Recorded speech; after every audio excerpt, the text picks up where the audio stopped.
ഏവർക്കും അക്ഷരമുറ്റത്തേക്ക് സ്വാഗതം. 10ാം class Kerala പാഠാവലി unit 2 അധ്യായം 3 തേൻ. ഈ അധ്യായത്തിൽ നമ്മൾ വിജയകുമാർ ബ്ലാത്തൂർ എഴുതിയ ഒരു സിനിമാ പഠനമാണ് പരിചയപ്പെടുന്നത്. ഇത് അദ്ദേഹത്തിൻ്റെ സ്വർഗത്തിലെ കുട്ടികൾ എന്ന പുസ്തകത്തിൽ നിന്ന് എടുത്തിട്ടുള്ള ഒരു ലേഖനമാണ്. ഈ ലേഖനം ബാൽ എന്ന ടർക്കിഷ് സിനിമയെ ആധാരമാക്കി എഴുതിയിട്ടുള്ളതാണ്. സെമി കപ്ലനോഗു സംവിധാനം ചെയ്ത് 2010 പുറത്തിറങ്ങിയ ഒരു തുർക്കിഷ് ചിത്രമാണ് ബാൽ. ബാൽ എന്നാൽ തേൻ എന്നാണ് അർത്ഥം. കപ്ലനോഗുവിൻ്റെ യൂസഫ് ചലച്ചിത്രത്രയത്തിലെ അവസാന ചിത്രമാണ് ഇത്. അതായത് യൂസഫ് എന്ന ബാലൻ കേന്ദ്ര കഥാപാത്രമായി വരുന്ന 3 ചിത്രങ്ങൾ സെമി കപ്ലനോഗു സംവിധാനം ചെയ്തിട്ടുണ്ട്. അതിലെ 3ാമത്തെ ചിത്രമാണ് ബാൽ. 1ാമത്തെ ചിത്രം യഗ് എന്നും 2007 പുറത്തിറങ്ങിയ 1ാമത്തെ ചിത്രത്തിൻ്റെ പേര് യഗ് എന്നാണ്. 2008 പുറത്തിറങ്ങിയ 2ാമത്തെ ചിത്രത്തിൻ്റെ പേര് മിൽക്ക് എന്നാണ്. 3ാമത്തെ ചിത്രമാണ് തേൻ. ഈ പേരുകൾ സൂചിപ്പിക്കുന്നത് പോലെ മനുഷ്യജീവിതത്തിലും ആരോഗ്യത്തിലും തേൻ, പാൽ, മുട്ട എന്നിവയുണ്ടാക്കുന്ന ഗുണഗണങ്ങളെക്കുറിച്ചും പ്രകൃതിയും മനുഷ്യരും തമ്മിലുള്ള ബന്ധത്തെക്കുറിച്ചും ഈ സിനിമകൾ സൂചിപ്പിക്കുന്നുണ്ട്.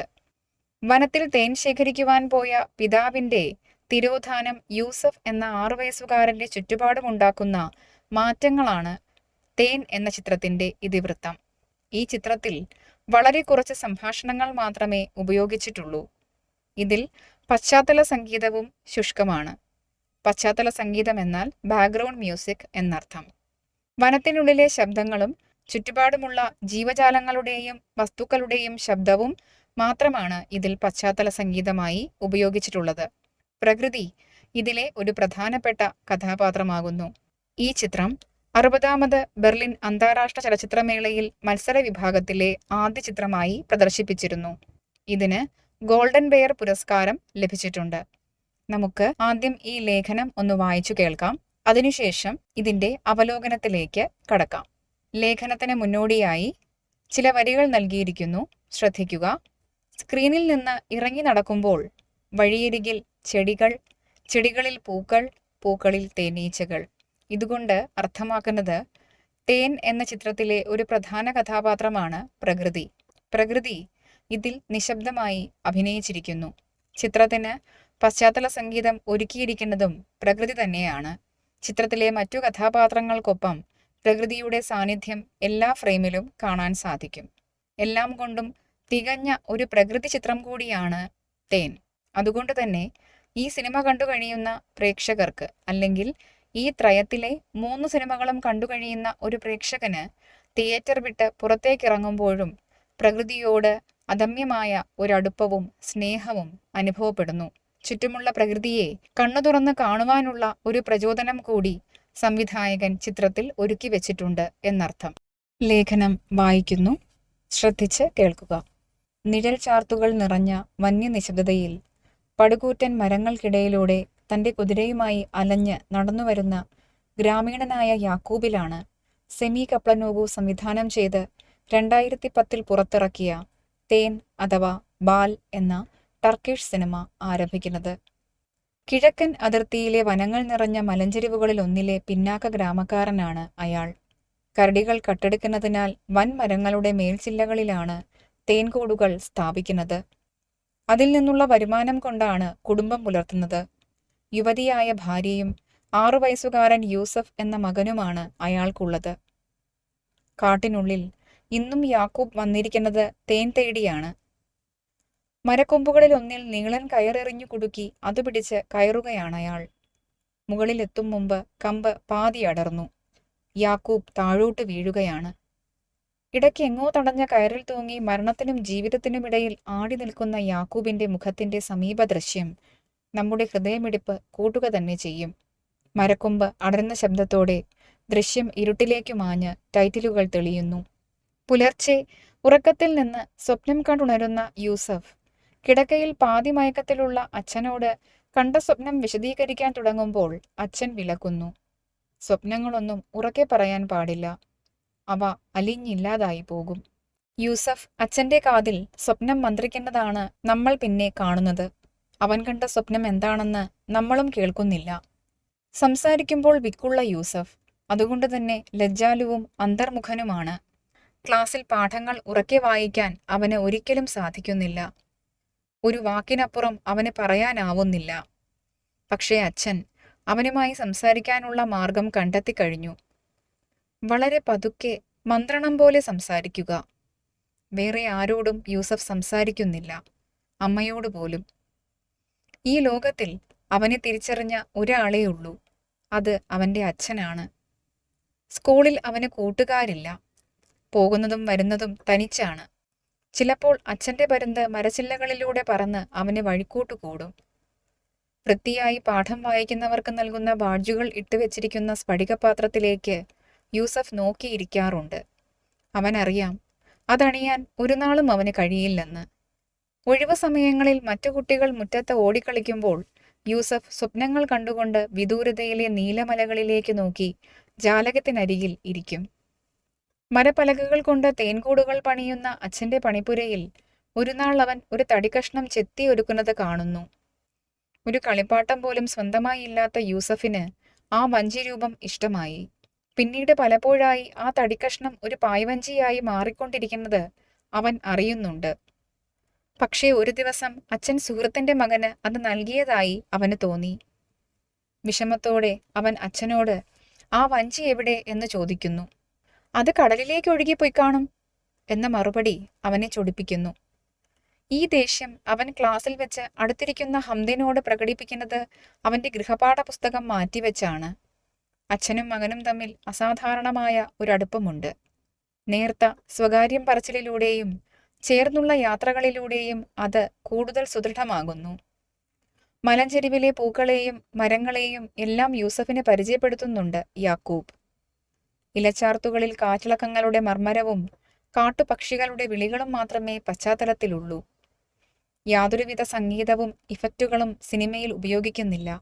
കലർപ്പില്ലാത്ത ശുദ്ധ ദൃശ്യങ്ങൾ മാത്രം. വൻ മരത്തിനു മുകളിൽ കയറുപിടിച്ച് കയറി നിൽക്കുന്ന യാക്കൂബിന് തേനെടുക്കാൻ വേണ്ട സൗകര്യങ്ങൾ ഒരുക്കുന്നത് താഴെ നിൽക്കുന്ന ഈ 6 വയസ്സുകാരനാണ്. തൊട്ടിയും പുകക്കൂടുമൊക്കെ കയറിൽ കെട്ടി മുകളിലേക്ക് അവൻ വിടുന്നു. ഒരിക്കൽ ഇത്തരമൊരു യാത്രക്കിടയിൽ അപസ്മാര രോഗം വന്ന യാക്കൂബ് നിലത്തു വീണ് പിടയുന്നുണ്ട്. കാടിന്റെ ഏകാന്തതയിൽ അബോധാവസ്ഥയിലുള്ള അച്ഛനെ കൂട്ടിരിക്കുന്നത് പാവം യൂസഫ്. തേൻക്ഷാമം രൂക്ഷമായിരിക്കുന്നു. തേനീച്ചകളെല്ലാം എങ്ങോട്ടു പോകുന്നു എന്ന് യാക്കൂബ് അത്ഭുതപ്പെടുന്നു.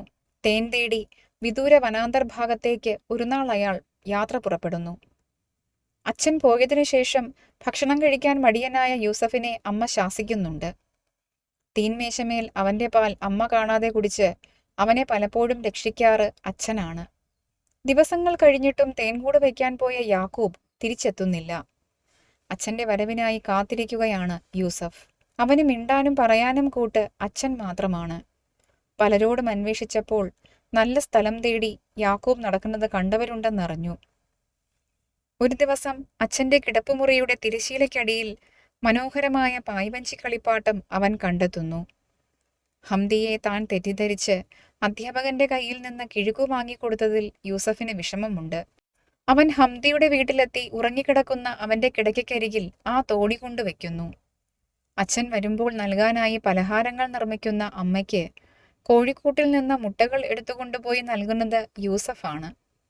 വിശപ്പകറ്റുന്നതിനപ്പുറം ഭക്ഷണത്തിലെ രുചികളെയും പോഷകങ്ങളെയും കുറിച്ചും തേനും പാലും മുട്ടയും കഴിക്കുന്നതിനെക്കുറിച്ചുമുള്ള പ്രസ്താവനകൾ ഈ സിനിമയിൽ മറ്റൊരു അർത്ഥത്തിലാണ് ഉപയോഗിച്ചിരിക്കുന്നത്. ജീവനെ കൂടുതൽ ജീവസുറ്റതാക്കുന്ന പ്രകൃതി എന്ന പോഷണത്തെക്കുറിച്ചാണ് കപ്ലനോഗു പറയുന്നത്. രാത്രിയിൽ പുറത്തെ ശബ്ദങ്ങളൊക്കെയും അച്ഛന്റെ കാൽപെരുമാറ്റമായി കരുതി വാതിലിനടുത്തേക്ക് ഓടുന്ന യൂസഫ്. അന്വേഷണങ്ങളൊന്നും യാക്കൂബിനെക്കുറിച്ച് ഒരു വിവരവും നൽകിയില്ല. ദുശങ്കകൾ പരന്ന മനസ്സുമായി അവന്റെ അമ്മ കൂടുതൽ മൗനിയായി. അവന് ഇഷ്ടമില്ലാഞ്ഞിട്ടും അമ്മ നിർബന്ധിക്കാതിരുന്നിട്ടും ഒറ്റവലിക്ക് പാൽ കുടിച്ചു തീർക്കുന്ന യൂസഫ് അമ്മയുടെ മനസ്സ് അറിയുന്നുണ്ട്. ഗ്രാമീണർ വിവരം പറയുന്നു. യാക്കൂബിന് അപകടം സംഭവിച്ചിരിക്കുന്നു. മൃതശരീരം കൊണ്ടുവരാനായി കുറേ പേർ കാട്ടിലേക്ക് പുറപ്പെടുകയാണ്. ഈ വിവരമൊന്നും അറിയാതെ രാവിലെ സാധാരണ പോലെ യൂസഫ് സ്കൂളിലേക്ക് പോയതാണ്. അന്ന് എല്ലാ ദിവസത്തെയും പോലെ പാഠം ഉറക്കെ വായിക്കാൻ അവന് കഴിഞ്ഞില്ല. പക്ഷേ വായിച്ചു തീർന്നപ്പോൾ എല്ലാ കുട്ടികളും കൈയടിച്ചതും അധ്യാപകൻ വായനയ്ക്കുള്ള ബാഡ്ജ് തന്നെ അണിയിച്ചതും എന്തിനാണെന്ന് അവന് മനസ്സിലായില്ല. ക്ലാസ് വിട്ട് വീട്ടിലെത്തിയ യൂസഫ് ദൂരെ നിന്ന് തന്നെ വീട്ടിൽ ആൾക്കാർ കൂടിയിരിക്കുന്നത് കാണുന്നുണ്ട്. അവന് കാര്യം മനസ്സിലായി. തന്റെ പ്രിയപ്പെട്ട അച്ഛന് എന്തോ അപകടം പിണഞ്ഞിരിക്കുന്നു. അവൻ കാട്ടിനുള്ളിലേക്ക് കുതിച്ചോടി. തന്റെ പരുന്തുകാട്ടിയ വഴികളിലൂടെ, കൊടുങ്കാട്ടിലെ വിജനതയിലൂടെ അവൻ അങ്ങുമിങ്ങും അന്വേഷിച്ച് നടക്കുകയാണ്. പതുക്കെ രാത്രി പരന്നു. ഇരുളും തണുപ്പും പൊതിഞ്ഞ വിജനതയിൽ ഒരു മഹാവൃക്ഷത്തിന്റെ കീഴിലെ വേരുപടർപ്പുകൾക്കിടയിൽ ഗർഭപാത്രത്തിൽ എന്ന പോലെ ചുരുണ്ടുകിടന്ന് തളർന്നുറങ്ങുന്ന കുഞ്ഞു യൂസഫിൽ ഈ സിനിമ അവസാനിക്കുന്നു. ഈ സിനിമയിലെ കഥാപാത്രങ്ങൾ സംസാരിക്കുന്നത് വളരെ കുറച്ചു മാത്രമാണ്. സംഭവങ്ങളുടെയും അനുഭവങ്ങളുടെയും ദൃക്സാക്ഷിയായി ക്യാമറ ഇടപെടലുകൾ ഒന്നും നടത്താതെ പിന്തുടരുക മാത്രം ചെയ്യുന്നു. ബെർലിൻ അന്താരാഷ്ട്ര ചലച്ചിത്രോത്സവത്തിൽ ഗോൾഡൻ ബെയർ പുരസ്കാരം നേടിയ ഈ സിനിമ ലോകത്താകമാനം വലിയ പ്രശംസ പിടിച്ചുപറ്റി. സ്വപ്നങ്ങളും ബാല്യകൗതുകങ്ങളും നിഷ്കളങ്കതയും നഷ്ടബോധങ്ങളും കവിതകളും നിറഞ്ഞ യൂസഫിന്റെ കുഞ്ഞു ജീവിതം അടയാളപ്പെടുത്താൻ ഈ സിനിമയിലെ ഒരു ദൃശ്യം മാത്രം മതി. അച്ഛനെ കാത്ത് രാത്രിയിൽ തനിച്ച് വീടിനു വെളിയിൽ ഇരിക്കുകയാണ് യൂസഫ്. മുറ്റത്തെ വെള്ളത്തൊട്ടിയിൽ വീണുകിടക്കുന്ന അമ്പിളിമാമന്റെ പ്രതിബിംബം കൈക്കുമ്പിളിൽ കോരിയെടുക്കാനായുന്നു യൂസഫ്. അത് സാധ്യമല്ലെന്ന് മനസ്സിലായപ്പോൾ തല കുമ്പിട്ട് വെള്ളത്തിലെ അമ്പിളിമാമനെ മുത്തമിടുകയാണവൻ. അവസാനം യൂസഫ് അതിൽ മുഖം പൂഴ്ത്തുകയും ചെയ്യുന്നു. കൃത്രിമ സംഗീതത്തിന്റെ വെച്ചുകെട്ടലുകൾ പോലും ശുദ്ധ സിനിമയ്ക്ക് അനാവശ്യമാണെന്ന് ഈ സിനിമ പ്രഖ്യാപിക്കുന്നു.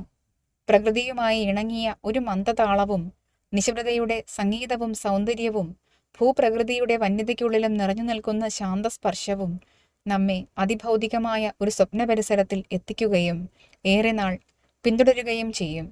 തീർച്ച. സ്വർഗത്തിലെ കുട്ടികൾ, വിജയകുമാർ ബ്ലാത്തൂർ. നമുക്ക് ഈ ലേഖനത്തിന്റെ വിശകലനത്തിലേക്ക് കടക്കാം. ഇതൊരു വലിയ ലേഖനമാണ് എന്ന് തോന്നാമെങ്കിലും ഇതിനകത്തു നിന്ന് നമുക്ക് പഠിക്കാനായിട്ടുള്ളത് വളരെ കുറച്ച് കാര്യങ്ങളാണ്. ആ കാര്യങ്ങൾ എന്തൊക്കെയാണെന്നൊന്ന് ശ്രദ്ധിക്കുക. ഏറ്റവും പ്രധാനം ഈ സിനിമയുടെ കഥ നിങ്ങൾ അറിഞ്ഞിരിക്കുക എന്നുള്ളത് തന്നെയാണ്. അതൊന്ന് നോക്കാം. ഈ സിനിമയ്ക്കകത്ത് പ്രധാനമായും 3 മനുഷ്യ കഥാപാത്രങ്ങളും പിന്നെ പ്രകൃതിയുമാണ് കഥാപാത്രങ്ങളായി കടന്നു വരുന്നത്.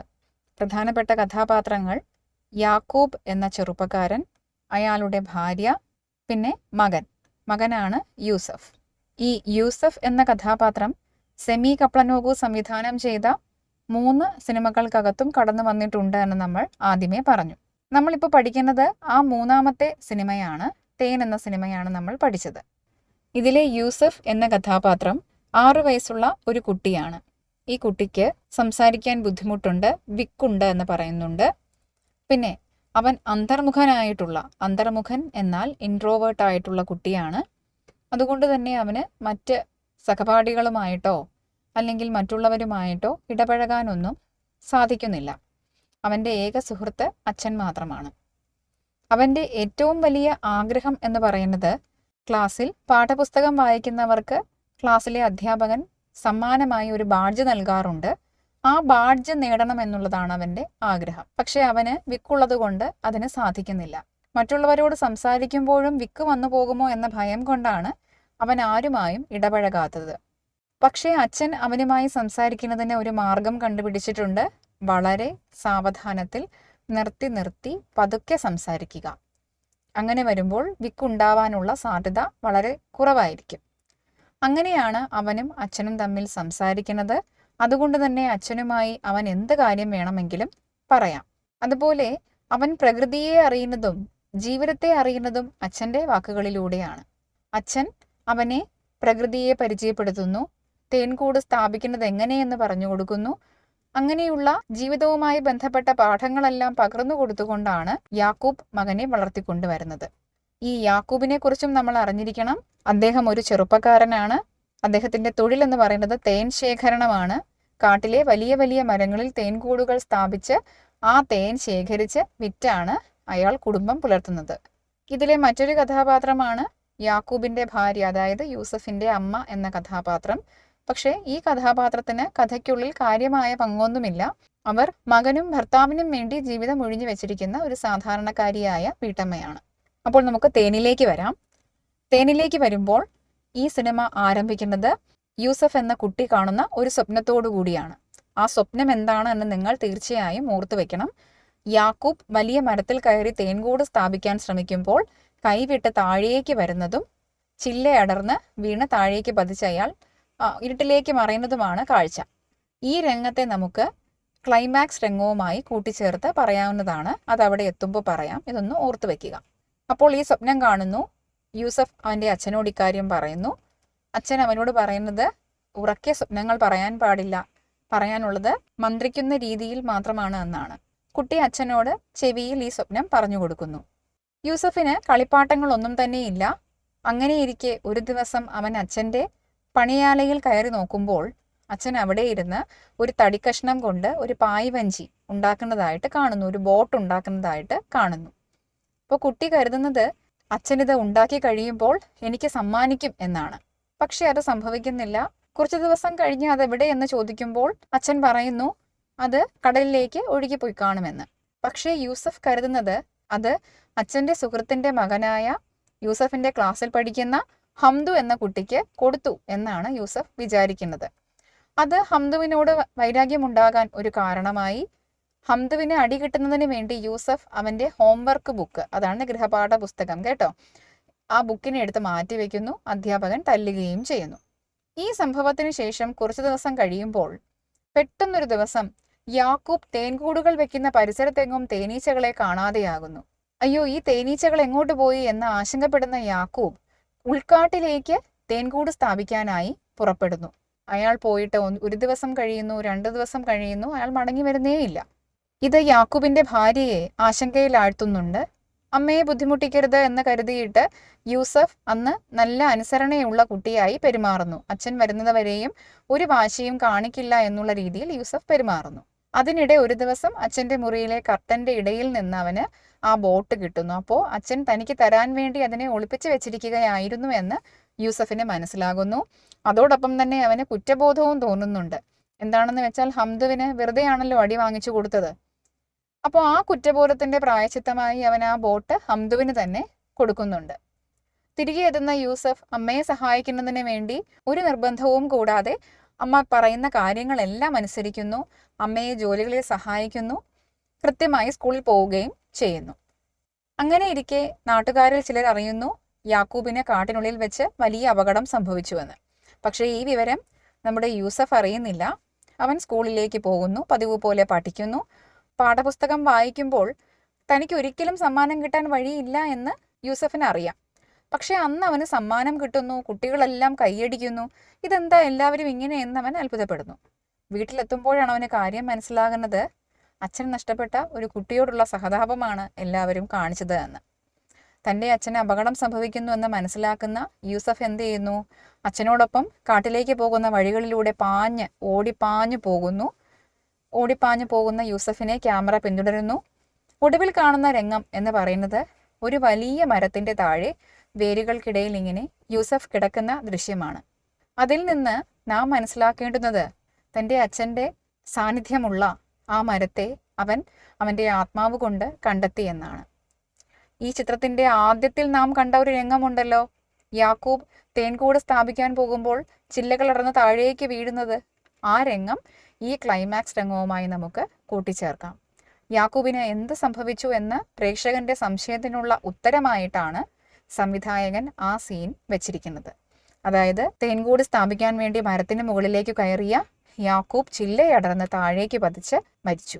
ആ വൃക്ഷത്തെ യൂസഫ് തൻ്റെ അച്ഛനുമായുള്ള മാനസിക അടുപ്പത്തിൻ്റെ പുറത്ത് കണ്ടെത്തുകയാണ്. മറ്റാരും കണ്ടെത്താത്ത അല്ലെങ്കിൽ ആർക്കും കഴിയാത്ത വഴികളിലൂടെ ഓടിച്ചെന്നാണ് യൂസഫ് ആ മരത്തിന് ചുവട്ടിൽ വീഴുന്നത്. കാരണം അവനറിയാം അവൻ്റെ അച്ഛൻ്റെ സാന്നിധ്യം അവിടെയാണ് ഉള്ളത് എന്ന്. ഈ 2 ദൃശ്യങ്ങളെയും തമ്മിൽ, ചിത്രത്തിൻ്റെ ആദ്യ സീനും ഇതും തമ്മിൽ നമ്മൾ കൂട്ടി വായിക്കേണ്ടുന്നതാണ്. ഇതാണ് സിനിമയുടെ കഥ. ഇത് മനസ്സിലായി എന്ന് വിചാരിക്കുന്നു. ഇനി ഇതിനകത്ത് നിന്ന് പഠിക്കാനുള്ള 1-2 കാര്യങ്ങൾ മാത്രമേ ഉള്ളൂ. ഒന്ന്, ഈ സിനിമ ഒരു യഥാർത്ഥ സിനിമയാണ്. യഥാർത്ഥ സിനിമ എന്നാൽ റിയലിസ്റ്റിക് സിനിമ എന്ന് അർത്ഥം. ഒരു റിയലിസ്റ്റിക് സിനിമ എങ്ങനെയിരിക്കുമെന്ന് ചോദിച്ചാൽ അതിനുള്ളിൽ ഭയങ്കരമായ വൈകാരികമായിട്ടുള്ള രംഗങ്ങളോ അല്ലെങ്കിൽ നാടകീയത, ഡ്രാമറ്റിക് ആയിട്ടുള്ള സിറ്റുവേഷൻസോ ഒരു റിയലിസ്റ്റിക് സിനിമയിൽ കടന്നു വരില്ല. കഥാപാത്രങ്ങളുടെ ജീവിതം, അവരുടെ ജീവിത പരിസരം, അവർ സംസാരിക്കുന്ന ഭാഷ എല്ലാം തന്നെ, എല്ലാ രംഗങ്ങളും വളരെ സ്വാഭാവികമായിട്ടാണ് കാണിക്കുക. പുറകിൽ ബാക്ക്ഗ്രൗണ്ട് മ്യൂസിക് ഉണ്ടാവില്ല. ഇവിടെ ഈ ചിത്രത്തിൽ ബാക്ക്ഗ്രൗണ്ട് മ്യൂസിക്കിന് പകരം കിളികളുടെ ചിലയ്ക്കലിൻ്റെ ശബ്ദം, വൃക്ഷങ്ങൾ തലയാട്ടുന്ന ശബ്ദം, ഇലകൾ തമ്മിൽ കൂട്ടിയിടിക്കുന്ന ശബ്ദം, ഇതുപോലെയുള്ള അല്ലെങ്കിൽ പുഴ ഒഴുകുന്ന ശബ്ദം, ഇതുപോലെയുള്ള പ്രകൃതിയുമായി ബന്ധപ്പെട്ട ശബ്ദങ്ങളാണ് ഈ സിനിമയ്ക്കകത്ത് ഉപയോഗിച്ചിരിക്കുന്നത്. സിനിമയിലെ രംഗങ്ങളും വളരെ സ്വാഭാവികമായിട്ടാണ് അവതരിപ്പിച്ചിരിക്കുക. ഏതെങ്കിലും തരത്തിലുള്ള നാടകീയതയൊന്നും ഈ ചിത്രത്തിനകത്ത് നമുക്ക് കാണാൻ സാധിക്കില്ല. ഇതൊരു സാധാരണ സിനിമയായിരുന്നുവെങ്കിൽ യൂസഫ് അവൻ്റെ അച്ഛനെ അന്വേഷിച്ച് പോകുമ്പോഴുണ്ടാകുന്ന മാനസിക സംഘർഷം കാണിക്കുന്നതിന് വേണ്ടിയും മറ്റും ഒരുപാട് കൂട്ടിച്ചേർക്കലുകൾ നടത്തിയിരുന്നിരിക്കും. ഇതിൽ യൂസഫിനെ പോലെ നമ്മെയും എന്താണ് യാക്കൂബിന് സംഭവിച്ചത് എന്ന് അന്വേഷിക്കാനുള്ള ഒരു ത്വര സംവിധായകൻ ബാക്കി വെക്കുന്നുണ്ട്. നമ്മളും യൂസഫിനൊപ്പം എവിടേക്കാണ് യാക്കൂബ് പോയത്, അല്ലെങ്കിൽ അദ്ദേഹത്തിന് എന്ത് സംഭവിച്ചു എന്നോർത്ത് യൂസഫ് ഓടുന്ന വഴികളിലൂടെ നമ്മളും ഓടുകയാണ്. അതിന് ക്യാമറ നമ്മെ പ്രേരിപ്പിക്കുന്നു. യൂസഫ് കാണാത്ത ഒരു രംഗങ്ങളും ക്യാമറ നമുക്ക് കാണിച്ചു തരുന്നുമില്ല. യാക്കൂബ് മരിച്ചു എന്ന് പ്രേക്ഷകർക്ക് അറിയുന്നത് പോലെ യൂസഫിനെയും ബോധ്യപ്പെടുത്തുന്നതിന് വേണ്ടിയിട്ടാണ് ഈ ചിത്രത്തിലെ ആദ്യ രംഗം, അതായത് സ്വപ്നരംഗം വെച്ചിട്ടുള്ളത്. ഇങ്ങനെ നാടകീയതയില്ലാത്ത യഥാർത്ഥമായി ജീവിതത്തെ അവതരിപ്പിക്കുന്ന സിനിമകളെയാണ് യഥാർത്ഥ സിനിമ അല്ലെങ്കിൽ റിയലിസ്റ്റിക് സിനിമ എന്ന് പറയുക. ഈ ചിത്രത്തിൻ്റെ മറ്റൊരു പ്രത്യേകതയായി പറയുന്നത്, ഈ ചിത്രത്തിനകത്ത് വളരെ കുറച്ച് സംഭാഷണങ്ങൾ മാത്രമേ ഉപയോഗിച്ചിട്ടുള്ളൂ. അതിനുള്ള പ്രധാനപ്പെട്ട കാരണം യൂസഫ് എന്ന ബാലന് നന്നായി സംസാരിക്കാനുള്ള കഴിവില്ല. അവന് വളരെ സാവധാനത്തിൽ മന്ത്രിക്കുന്ന രീതിയിൽ മാത്രമേ സംസാരിക്കാൻ സാധിക്കുകയുള്ളൂ. ഒരു സിനിമയ്ക്കുള്ളിൽ അത്രയും ദൈർഘ്യത്തിലുള്ള സംഭാഷണങ്ങൾ ഉൾപ്പെടുത്തുക പ്രയാസമാണ്. അല്ലെങ്കിൽ യൂസഫ് എന്ന ബാലന് ഒരു കാര്യം പറയുന്നതിന് ഒരുപാട് സമയമെടുക്കും, അല്ലേ? സാധാരണ ഒരു മനുഷ്യൻ ഒരു വാചകം പറയുന്നതിനേക്കാൾ കൂടുതൽ സമയം യൂസഫിനെ പറയാനായി എടുക്കും. അങ്ങനെ വരുമ്പോൾ ഓരോ കാര്യവും പൂർണ്ണമായും സിനിമയിൽ കാണിക്കുക എന്നുള്ളത് സാധ്യമല്ല. അവൻ സംസാരിക്കുന്നതായി ആംഗ്യം കാണിക്കുന്നത് പോലെയും മറ്റുമേ അവതരിപ്പിക്കാൻ സാധിക്കുകയുള്ളൂ. ഇനി ഈ സിനിമയുടെ മറ്റൊരു പ്രത്യേകത എന്ന് പറയുന്നത്, സിനിമയ്ക്കുള്ളിലെ കഥാപാത്രങ്ങളെല്ലാം തന്നെ പ്രകൃതിയുമായി ഇടപഴകിയും ഇണങ്ങിയുമാണ് ജീവിക്കുന്നതെന്ന് കാണാം. അതുകൊണ്ട് ഈ സിനിമയ്ക്ക് ഒരു പാരിസ്ഥിതിക വശം കൂടിയുണ്ട്. സിനിമയിലെ മരങ്ങൾ, പക്ഷി മൃഗാദികൾ എന്നിവയ്ക്കെല്ലാം അതിലെ മനുഷ്യരുമായി വളരെയധികം ബന്ധമുണ്ട്. തേനീച്ചയാണ് യൂസഫിനും കുടുംബത്തിനും ജീവിക്കാനുള്ള ഉപജീവന മാർഗമായി തീരുന്നത്. യാക്കൂബ് കാട്ടിലേക്ക് പോയി കഴിയുമ്പോൾ അയാൾക്ക് പ്രിയപ്പെട്ട പലഹാരം ഉണ്ടാക്കുന്നതിനായി ഭാര്യ സ്വീകരിക്കുന്നത് മുട്ട എന്ന ഉൽപ്പന്നത്തെയാണ്. മുട്ടയെയും അതുണ്ടാകുന്ന പരിസരത്തെയും വളരെ സ്വാഭാവികമായ ചിത്രത്തിൽ അവതരിപ്പിച്ചിരിക്കുന്നു. അതുപോലെ തേൻ, പാൽ, മുട്ട തുടങ്ങിയവയ്ക്ക് എന്തുമാത്രം പോഷക ഗുണങ്ങൾ ഉണ്ടെന്നും അത് മനുഷ്യരുടെ നിത്യജീവിതത്തിൽ ഉൾപ്പെടുത്തേണ്ടതിൻ്റെ ആവശ്യകത എന്തെന്നും ചിത്രം നമ്മോട് സംസാരിക്കുന്നുണ്ട്. ഇതാണ് ഈ ചിത്രത്തിൻ്റെ പാരിസ്ഥിതിക വശം എന്ന് പറയുന്നത്. ഇനി മൊത്തത്തിലുള്ള ഈ സിനിമയിൽ കാണുന്ന ഏറ്റവും വലിയ പ്രത്യേകത എന്ത് എന്ന് ചോദിച്ചാൽ, മനുഷ്യനും പ്രകൃതിയും തമ്മിലുള്ള സഹവർത്തിത്വമാണ് ഈ സിനിമയുടെ ഏറ്റവും വലിയ പ്രത്യേകത. ഈ സിനിമയിൽ മനുഷ്യരെന്നോ പക്ഷിമൃഗാദികളെന്നോ വൃക്ഷങ്ങളെന്നോ ഉള്ള വ്യത്യാസമൊന്നും തന്നെ ഇല്ല. എല്ലാവരും ഒരു ജീവിതത്തിൻ്റെ ഭാഗമാകുന്നു. എല്ലാവരും ഇടപഴകിയും ഒന്നോടൊന്ന് ചേർന്നും പരസ്പരം സഹായിച്ചും ജീവിക്കുന്നു. കാടിൻ്റെ ജീവിതം, അതിൻ്റെ നൈർമല്യം എന്നിവയെ അതിൻ്റെ എല്ലാ തനിമയോടും കൂടി അവതരിപ്പിക്കുന്ന ഒരു ചിത്രം കൂടിയാണ് ബാൽ. ഇത്രയും കാര്യങ്ങളാണ് നാം ഈ സിനിമ പഠിക്കുമ്പോൾ പ്രധാനമായും ഓർത്തിരിക്കേണ്ടുന്നത്. നമുക്കിനി ഈ അധ്യായത്തിൻ്റെ പാഠഭാഗ പ്രവർത്തനങ്ങളിലേക്ക് കടക്കാം. തുടർന്ന് പാഠഭാഗ പ്രവർത്തനങ്ങളുടെ ഉത്തരമാതൃകകൾ നൽകിയിരിക്കുന്നു. അവ എഴുതിയെടുത്ത് കൃത്യമായി പഠിക്കാൻ ശ്രദ്ധിക്കുക. അവയെ മുൻനിർത്തി നിങ്ങളുടേതായ ഉത്തരങ്ങൾ രൂപീകരിക്കാനും ശ്രദ്ധിക്കുക. നിങ്ങളുടെ നിർദ്ദേശങ്ങളും സംശയങ്ങളും കമൻറ്റുകളായി രേഖപ്പെടുത്തുക. നന്ദി.